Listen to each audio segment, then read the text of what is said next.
বৃষলগ্ন তোমাদের রাহু দশমভাবে আছে, মানে আসছে, তাহলে দশমভাবে থাকবে 1.5 বছর, আগামী 1.5 বছর। আমি বলেছি যে 2026 সালের 5ই ডিসেম্বর পর্যন্ত রাহু থাকবে তোমাদের যে কুম্ভ রাশিতে থাকবে। তাহলে বৃষ রাশির দশমভাবে থাকবে, তাহলে দশম ভাব কর্মের ভাব, পেশা, কর্ম, পেশা, তো পাবলিক ইমেজ, মানে যে ছবিটা আমার যে ব্যক্তিগত ছবিটা সবার সামনে উঠে আসে, সেই ছবিটা আমার, এটা থাকবে। সামাজিক একটা চিত্র যে বা ছবি আছে আমার, সেই ছবিটাও কথা বলবো। যে পরিচয় আমি তৈরি করেছি সমাজের সামনে, সেই পরিচয়টা ইন্ডিকেট করে দশম ভাবটা।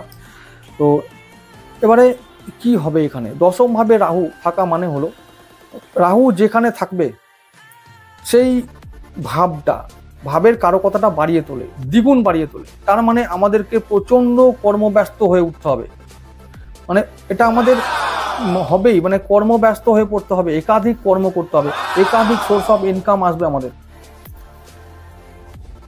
একটা পেশায় আমাদের হবে না।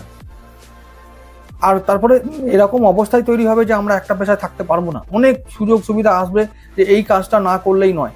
কেউ হয়তো দেখা যাচ্ছে যে কেউ অফিস করছো, একটা কোনো অফিসে 10টা 5টা ডিউটি করছো, তারপরেও তার কাছে এমন এমন সুযোগ আসবে যে মনে হবে যে না, এই কাজটা আমি করি, না হলে আর কোনোদিন করতে পারবো না। হয়তো সে গান শিখতে গেল, হয়তো সে গানের কোনো পেশা, মানে আগে গান শিখেছিল, সে এখন শেখাচ্ছে, এরকম হবে।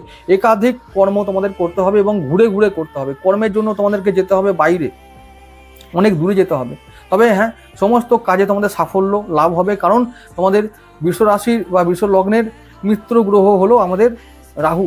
তাই বৃষ লগ্নের জন্য এটা কি হবে, মানে একটা পজিটিভ সঞ্চার হচ্ছে আর কি, পজিটিভ ট্রানজিট।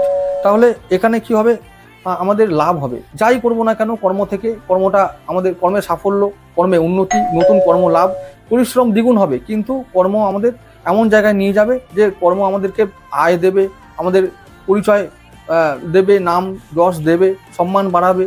তো এরকম একটা কর্মজগৎ সম্বন্ধে আমাদের একটা নতুন ধারণা তৈরি হবে, অভিজ্ঞতা তৈরি হবে, এবং সেখান থেকে আমরা একটা নতুন উচ্চতায় যেতে পারবো, জীবনটা একটা নতুন জায়গায় চলে যাবে। সবাই আমাদের কর্মের দ্বারা আমাদের চিনবে, আমরা এমনই কর্ম করব যে আমাদের সবাই চিনবে যে হ্যাঁ, এই ছেলেটা দারুণ কর্মঠ ছেলে।